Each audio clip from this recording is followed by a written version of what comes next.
Viva, sejam muito bem-vindos. Nunca viveu em Macau e contam-se pelos dedos de uma mão as vezes que passou pelo território, mas admite que Macau é quase uma obsessão. Em 3 dos romances que escreveu, Macau é o pano de fundo.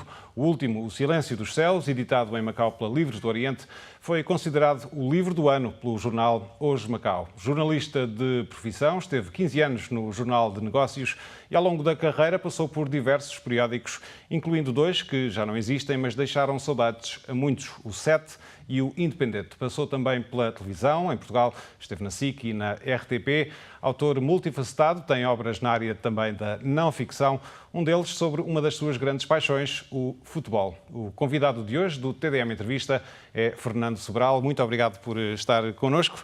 Obrigado, eu. Antes de falarmos sobre este seu livro mais recente, gostava de perguntar-lhe sobre a forma como Macau se tornou esta obsessão, esta tatuagem, como já afirmou também. É uma relação que já tem algumas décadas, mas como é que começou? Bem, tem umas décadas, portanto, a primeira vez que eu vim a Macau foi em 1995 e foi quase um acaso do destino. O 7 acabou e eu tive ali um intermédio de, digamos, um mês em que tive de transição para outro emprego. E na altura, e ainda hoje, tenho um grande amigo meu, mas na altura ele tinha era diretor comercial de uma empresa que importava, foi o período de grande expansão dos supermercados em Portugal. E ele então importava muitas coisas do Oriente a preços altamente competitivos e tinha um escritório de representação em Hong Kong. E então ele disse-me assim, tens tempo, eu vou a Hong Kong, queres vir, tens lá casa gratuita. E depois fui a Hong Kong, com o dinheiro de indenização de coisa, vim torrar dinheiro, digamos, para a China e para Hong Kong, e depois vim a Macau. E foi amor à primeira vista? Já tinha uma paixão, uma curiosidade, digamos, não era infantil, mas quase, sobre o Oriente, e nomeadamente Macau, até por esta ligação a Portugal. E depois, a partir daí, tornou-se, digamos, que algo que foi sempre ficando assim um bocadinho aqui como uma tatuagem, como disse, ficou aqui um bocadinho no sangue.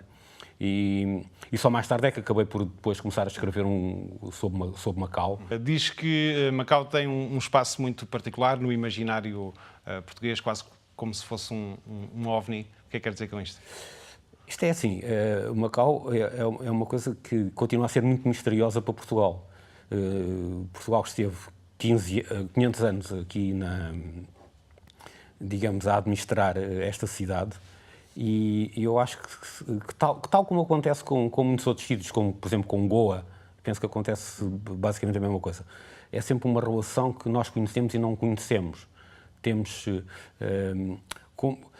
Eu há uns tempos tive a oportunidade de ler parte dos relatórios dos administradores do Banco Nacional Ultramarino sobre as antigas colónias portuguesas e os relatórios que eles enviavam para Lisboa. E quando nós começamos a olhar, por exemplo, olhamos para o início do século XX em Holanda, por exemplo, e as coisas que os administradores do BNU diziam sobre o que se passava em Holanda eram coisas catastróficas. Diziam que os polícias, por exemplo, eram antigos condenados de Portugal, que iam para lá, e como não havia mais ninguém, tornavam-se polícias. Portanto, estamos a imaginar como é que era o filme, não é? Portanto, o nosso conhecimento enquanto Império Colonial sempre foi um conhecimento um bocado não muito concreto. Havia assim, digamos, umas delegações e a nossa relação com Macau acho que sempre foi um bocado essa, foi sempre de muita distância. Já agora, o que é que essa correspondência, esses relatórios diziam sobre Macau? Sobre Macau, fala-se muito da necessidade de criar também um banco em Macau, portanto, depois acaba por ser o BNU, não é? Fala-se muito que isto é uma comunidade muito, muito pequena, a falta de comunicações, a falta de transportes, por exemplo, que os barcos que vinham de Lisboa chegavam cá de tantos em tantos meses e muitas vezes vinham de Goa, porque Goa tinha um papel quase de administração desta parte digamos, do chamado Império Colonial Português, um império com pés de barro, digamos assim. E então é um bocado o BNU permite-nos fazer uma visão desse império que era um bocado ficcionado. nós temos um grande império, quando afinal o nosso império eram uns departamentos comerciais, alguma pequena administração pública, e nós não vemos uma ocupação, uma procura de conhecimento até cultural do que se passava nos territórios. E sobre Macau, então, que ficava ainda muito mais longe, não é? Pensemos que antes da abertura do canal do Suez, então, isto para chegar aqui era uma coisa inimaginável, não é? Vamos então falar deste seu novo livro, este novo romance, Silêncio dos Céus. Passa-se em Macau em meados do século XIX, na ressaca da Primeira Guerra do Ópio. Isto numa altura em que os ingleses estão a consolidar a presença aqui ao lado em Hong Kong. Pode-se chamar um romance histórico a esta obra, isto porque uma das peças essenciais desta trama, desta narrativa, é algo que não aconteceu, que tem a ver com uma tentativa de independência nesta altura, neste contexto, que não existiu. Encaixa nesta gaveta ou não?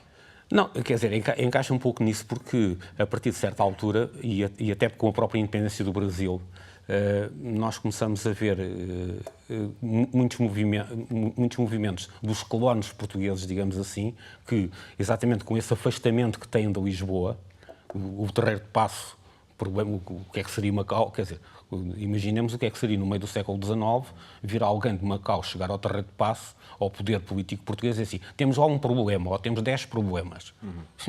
E a pessoa estava no Terreiro de Paço, e eu dizia assim, eu aqui tenho 100, portanto, primeiro que vai resolver os problemas de Macau, não queremos saber, não é? Portanto, e esses sentimentos de autonomia são muito visíveis. Nós vemos, por exemplo, o início do século XX, movimentos já de autonomia, por exemplo, em Angola, Benguela, e que inclusivamente chegou depois a haver vontade de haver uma independência, digamos assim, já mais nos anos 50, 60. E, portanto, isto agora sobre Macau, quer dizer, eu parto da lógica que há uma série de... Portanto, isto é uma pura ficção, não penso que tenha havido nesse momento algum sentimento nisso, até porque a nossa lógica aqui era muito comercial, da maior parte dos portugueses estavam aqui, era uma lógica comercial, portanto não queriam grandes conflitos e sabiam que Portugal também não tinha meios militares, digamos assim, como tinha a Grã-Bretanha na altura, não é? Que era a grande potência global. Mas pronto, quis criar um bocado a ficção de, pronto, os ingleses estão aqui a tomar conta aqui da zona e porque é que nós não vamos ser independentes de Portugal, porque é que não temos uma grande ligação ao Brasil, que agora vai ser uma potência pujante. Pronto, e no fundo criei um bocado a história com base nisso, não é? Eu acho que uma coisa que é muito transversal à maior parte dos livros, e especialmente aqueles que têm muito a ver com Macau, curiosamente, é uma coisa que a mim me interessa bastante, que é o que é ser português. Não é? Como é que o português se comporta face a panoramas culturais completamente diversos e onde vai atuar. Não é? E eu acho que Macau é um laboratório perfeito sobre isso. Então, já agora, pegando nessa deixa, quem é Diogo Inácio de Freitas? No fundo é um sonhador. É um sonhador. O personagem principal deste livro. Sim, é um sonhador. Sonha com a independência de Macau, que é um sonho, pronto, que ele tem, e mais chamemos um bando de loucos que estão à sua volta, e ao mesmo tempo tem um sentimento de vingança face aos ingleses, porque a mulher dele foi viver com um inglês. Portanto, aqui conjuga-se perfeitamente. Os ingleses estão a construir Hong Kong, não é? Portanto, eu vi aquilo como uma ameaça quase à sua própria segurança dos seus negócios, da sua vida, não é? Os ingleses vão ocupar isto tudo e vão ditar as regras e ao mesmo tempo tem aquele sentimento de vingança. Vou vingar-me do inglês, dos ingleses, não é? Portanto, porque é que nós não vamos também criar aqui o Macau como uma potência independente, como uma nova Hong Kong, mas que seja mesmo de quem está em Macau, dos portugueses de Macau, ou dos macaenses. A visão do personagem, uma visão, para além dessas questões mais passionais e mais pessoais, tinha também a ver, sobretudo, com interesses económicos. Não havia propriamente um idealismo político por trás dessa causa. Sim, mas uma das razões porque todo esse sonho, digamos que se torna, não num pesadelo total, mas pronto, digamos que esse sonho dá um tiro na própria cabeça, é porque há interesses económicos dentro de Macau e dos portugueses de Macau que dizem assim: Este rapaz está a sonhar quando o que nos interessa é aqui a estabilidade, não haver conflitos, e não haver conflitos sempre foi a nossa forma de relacionamento com a China e há de ser a nossa forma de relacionamento com os ingleses e a nossa forma de relacionamento com Lisboa, porque assim Lisboa também não nos chateia muito. Não faz grande coisa, mas também não nos chateia. Permite nós termos aqui os nossos negócios e a nossa vida e os nossos interesses. Portanto, no fundo, aquilo teria que morrer à nascença, não é? Mas tem a ver um bocado com a sina dos portugueses, não é? Numa das suas outras obras que tem Macau como pano de fundo, Navio do Ópio, como o nome já faz antecipar, também tem a ver com a questão do ópio, da guerra do ópio, do comércio do ópio, e aqui também a relação com os ingleses e a concorrência com os ingleses também está em primeiro plano, e há a ideia peregrina de se fazer cultivo de ópio em Porto Santo. Exatamente, e isso é um facto verdadeiro, não é? Portanto, na altura, a personagem central na vida política de Macau era o ouvidor Arriaga e tem uma estratégia, digamos assim, para Macau. E parte dessa estratégia passa exatamente por irmos, ou seja, os macaenses irem para Porto Santo, para a ilha de Porto Santo, onde havia condições digamos, de ambiente perfeitas para a produção em larga escala de ópio, da papoula, portanto, de ópio. E depois tinha uma lógica de mercado. E ele pensou assim, o grande mercado que vai haver vai ser o mercado americano. E ele pensa claramente no Brasil, pensa no emergente dos Estados Unidos, não é? E aquilo tem milhões de pessoas desejosas de consumir. Não é? Porque é que nós devemos estar aqui agarrados ao poderio dos ingleses, que os ingleses é que ditam as leis sobre o ópio, e ditavam, face nomeadamente ao mercado chinês, não é? Portanto, nós temos a oportunidade de criar um negócio. Portanto, e vai-se fazer isso. Claro que os ingleses, obviamente, torpedeiam perfeitamente, pensam assim, concorrência, não há concorrência para ninguém, não é? Uma espécie de primeiro ultimátum na altura. Sim, quer dizer, no fundo, a nossa relação com os ingleses sempre foi uma relação de o nosso mais velho aliado, não é? Mas o nosso mais velho aliado sempre com condições. Fez o Tratado de Methuen, não é? Com a história do vinho do Porto e tudo isso. E ao longo da história sempre, nós em determinada altura tivemos administrações, a seguir às invasões francesas, os ingleses durante décadas basicamente ditaram as leis em Portugal. Era uma espécie de protetorado. Sempre foi um bocadinho, não é? Portanto, nesse aspecto, nós somos aliados, mas, como dizia, somos todos iguais, mas há uns que são mais iguais que os outros. Não é? E nesse aspecto, os ingleses eram claramente muito mais iguais que os portugueses. Esta questão das relações de poder, relações económicas, tráfico de influências, são questões recorrentes na sua obra? É uma dimensão que o fascina? Sim, porque se nós pensarmos bem... É uma constante na história, se pensarmos. Sim, é uma constante na história, porque se nós olharmos para a história de Portugal, e falamos de Portugal, pronto, porque estamos agora aqui a falar em português, mas, quer dizer, isto pode-se replicar noutras latitudes e longitudes. Mas, se nós repararmos, as relações de poder em Portugal sempre tiveram ligações muito fortes de tráfico de influência, de famílias, de grupos fortes, que dominaram as coisas. Quando nós olhamos, por exemplo, para os acionistas, em Portugal, no início do século XX, havia uma coisa muito forte, que era o monopólio do tabaco. Não é? Imaginemos quem tinha o monopólio da distribuição do tabaco em Portugal. O que é que ganhava?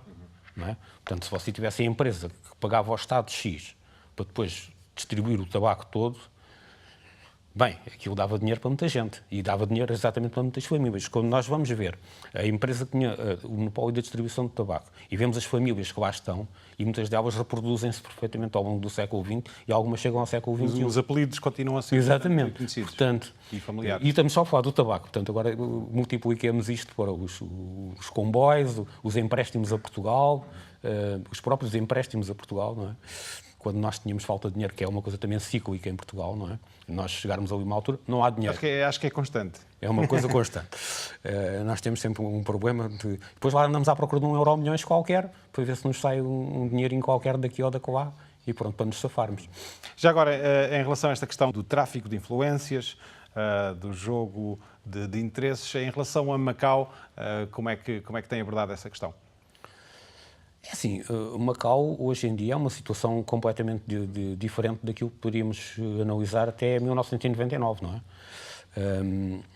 Poderíamos falar da última fase de poder português em Macau, que eu tenho algum conhecimento, mas não tenho um conhecimento assim tão forte, digamos assim, para estar a falar sobre isso. Mas penso que aqui, por certo, se reproduziram, e por os conhecimentos que eu tenho nos séculos anteriores, reproduziram-se alguns desses, daquilo que é muito típico em Portugal, o tráfico de influências, quem é que está no poder, quem é que distribui as benesses do poder, aqui numa situação em que eram muito poucos os portugueses que efetivamente administravam isto, não é? E tinham um poder económico, jurídico, político da situação. Portanto, com muita facilidade, havia com certeza famílias dentro do setor português que não entrava em conflito com o setor chinês, onde também as sociedades secretas ou as grandes famílias teriam, por certo, também os seus pontos de equilíbrio ou de desequilíbrio, não é? Portanto, acabamos por ter aqui, por isso é que eu digo, às vezes o Macau é um laboratório muito interessante para depois extrapolarmos quando analisamos a situação em Portugal ao longo dos séculos. Referi-me concretamente à forma como tem abordado esta questão, esta dimensão na sua obra, nos vários livros que tem escrito e que tem Macau em primeiro plano. Por exemplo, no Segredo do Avião, esta questão também está bastante presente. Sim, o Segredo do Hidroavião é que se baseia numa história também verídica, não é? Portanto, do assalto... Tem a ver com o tráfico de ouro, não é? Quem é que ganha com o tráfico de ouro? Portugal, na altura, Macau a seguir à Segunda Guerra Mundial, fica numa situação, digamos, privilegiada, porque é uma situação em que nós não aderimos, não fazemos parte dos acordos de Bretton Woods, não é? Que depois vem a criar o FMI e tudo isso, e em que já estava a perspectivar um ano antes do final da Guerra Mundial, o que é que ia ser a nova ordem económica mundial, não é? E um dos vetores disso era o preço do ouro, que seria uniformizado para todo o mundo, e na altura o ouro era importantíssimo porque era a base da cotação das moedas, não é? Portugal não vai à reunião de Bretton Woods e fica fora desse acordo. Portanto, Macau tornou-se uma porta aberta a seguir à Segunda Guerra Mundial para receber ouro ilegal, que tornava aquilo legal pagando. Imagine, você vem com uns quilos de ouro das Filipinas ou do México, de onde vinha muito ouro ilegal, entrava em Macau, a alfândega punha o carimbo e aquilo tornava-se legal. E daqui já podia exportar para qualquer lado, porque já era uma coisa legal. E nós cobrávamos a taxa, que era uma fonte de receita ótima para o Estado português e para a administração de Macau, no caso, não é?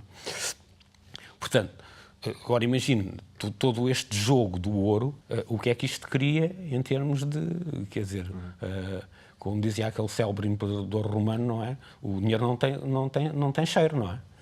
Portanto, e isto tudo, quer dizer, o dinheiro, como sabe, quer dizer, cria todo este espírito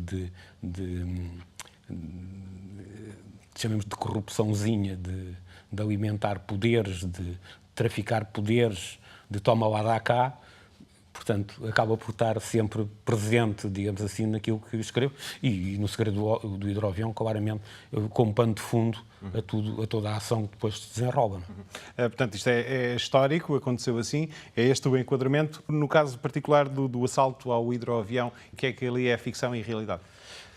Não, aquilo, quer dizer, a realidade é assim, há o assalto, há um sobrevivente que depois acaba por ser preso e depois desaparece em circunstâncias cá mais ou menos misteriosas, não é? Quando sai da prisão, digamos, eclipsa-se, não é? Mas houve uma tentativa, porque exatamente aqueles hidroaviões serviam não só para transportar passageiros, mas sobretudo para transportar esse ouro que entrava em Macau para ser legalizado e fazer a fortuna de muita gente, e que curiosamente depois o dinheiro resultante disso vai entrar em Hong Kong, nos bancos de Hong Kong, e vai servir para desenvolver Hong Kong e não Macau, que acaba por ser também aquelas... Faz lembrar o ouro do Brasil.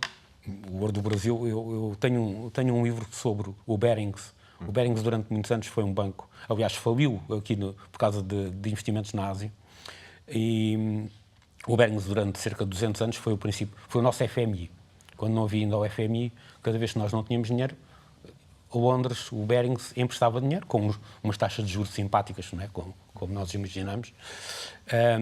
E curiosamente houve uma altura, eu estive nos arquivos do Barings em Londres, e no século XIX, quando nós queríamos pagar, portanto, o que estávamos a dever, vinham os barcos com ouro do Brasil e já nem vinham a Lisboa, iam diretamente para Londres, para os cofres do Barings. Vamos avançar, temos aqui outros temas em cima da mesa. Como disse no início da entrevista, é um homem que gosta de futebol, é uma das suas grandes paixões, e escreveu um livro que se chama Futebol Estádio Global e que tem a ver também com esta questão dos negócios, de que acabámos de falar, os negócios e o futebol. Diz que é uma viagem, este livro diz que é uma viagem da idade da inocência do futebol até à idade do negócio. Diz-se em inglês que o dinheiro faz girar o mundo, certamente faz girar a bola do futebol mundial. Se nós olharmos hoje para o futebol, é basicamente dinheiro, não é? Se olharmos basicamente a partir do momento que você tem a ligação, isso curiosamente o grande laboratório é a Itália, com o Silvio Berlusconi, quando toma conta do AC Milan, em que você tem, cruza o futebol como espetáculo, a televisão como meio de difusão e a publicidade a pagar tudo isto. E a partir daí o modelo está criado e depois desenvolve-se com as compras hoje que nós vemos de clubes por grandes magnates que quase não sabem onde é que hão de pôr o dinheiro e compram clubes de futebol, compram depois os melhores jogadores, não é? Com intermediações que nós achamos completamente obscenas, não é? Nós vemos a transferência de um jogador por 150 milhões, se você meter 10% de comissão, está a embolsar 15 milhões não é, de euros. É muito dinheiro, não é? Portanto, isto criou uma loucura absoluta, quer dizer, quando se fazem transferências neste momento na casa dos 200 e tal milhões de euros, e vamos continuando para bingo, não é? Portanto, aquilo que há bocado falávamos, dos monopólios disto ou daquilo, transfere-se para o futebol, não é? E depois é uma coisa que, com muita facilidade, todas as pessoas gostam de ver, não é? Quem é que não fica preso a ver um grande jogo de futebol com os melhores jogadores do mundo? Quem é que não fica ali 1h30? Portanto, tem sempre espectadores garantidos, a publicidade tem um meio perfeito para chegar aos seus consumidores, não é? Digamos assim, e depois tem muita gente a ganhar dinheiro. Claro. Como é que olhou para esta questão do Football Leaks e o whistleblower português, Rui Pinto? Ainda é um caso muito nebuloso, porque é assim, aparentemente nem ele é inocente, nem as coisas que ele denuncia são inocentes, não é? Portanto, porque é assim, ele denuncia... Mas é mais herói ou vilão? Eu acho que ele fica ali num meio termo, porque um dos casos que está a ser investigado é que ele alegadamente, porque isto no fundo são tudo alegações, nada disto é ainda concretizado na prática. Ou, pelo na altura em que estamos a gravar esta entrevista ainda nem sequer foi para Portugal. Exatamente. Aparentemente um dos casos é que ele terá pedido dinheiro a uma empresa para não divulgar. Exatamente. Portanto, a partir daí começa a haver uma lógica, digamos, chamamos comercial na sua atividade. Não é apenas um gesto de boa vontade. Portanto, que é um hacker que tira coisas daqui ou daquela e divulga, e pronto, e nós sabemos os podres todos possíveis e imaginários. Por outro lado, existe interesse público naquilo que ele denuncia. Agora, o interesse público é assim, até que ponto é que você despeja milhões de ficheiros, ou milhares de ficheiros, que são mais ou menos disto ou daquilo ou daquele outro, não é? E todos esses ficheiros são verdadeiros, ou há verdadeiros e falsos, não é? E no meio dos verdadeiros, que eu acredito que possam ser, a maioria até podem ser, mas não haverá ali coisas que são específicas, que são colocadas e vai tudo no meio da carroça.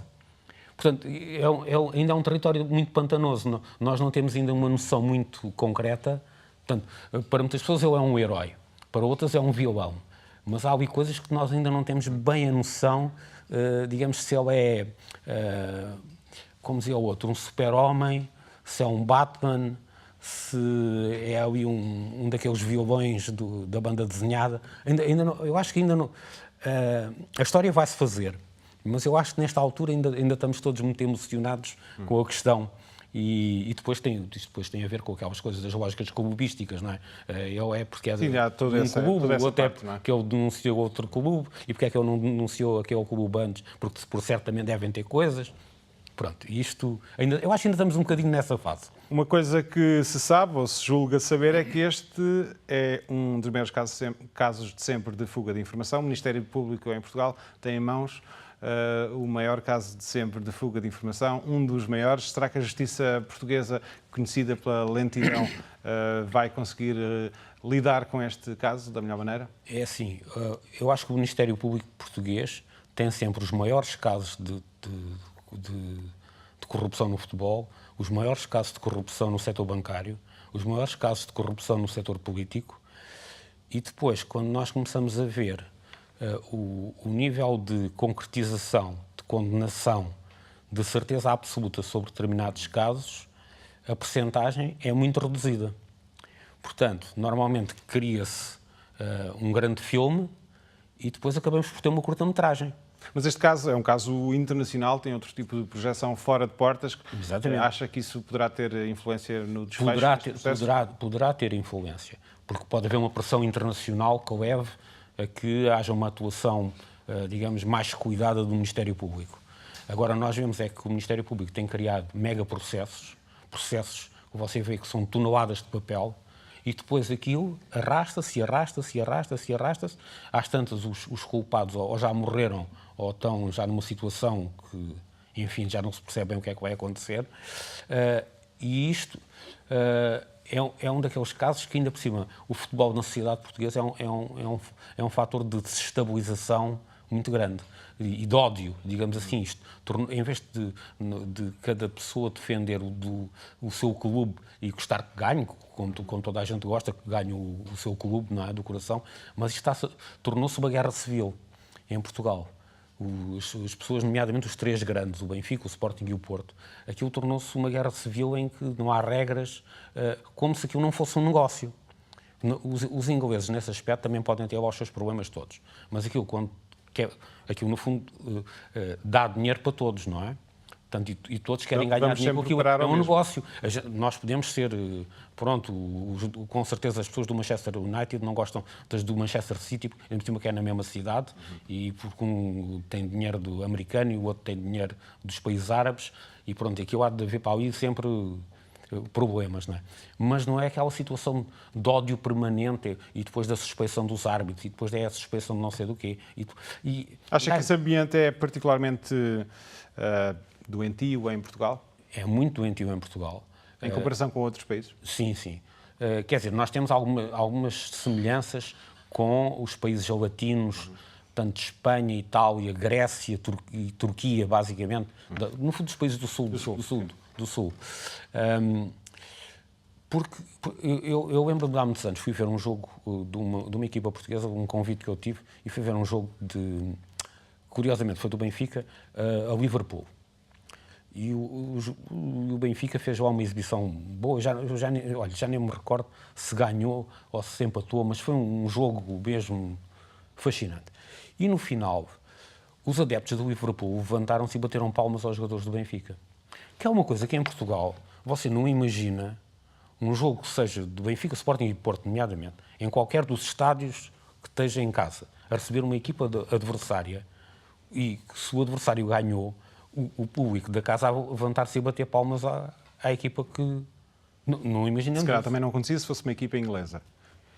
Mas em Portugal esse extremismo, que é muitas vezes motivado pelos próprios dirigentes, e são os dirigentes que vão picando o filme, tornou-se uma coisa que parece que já não há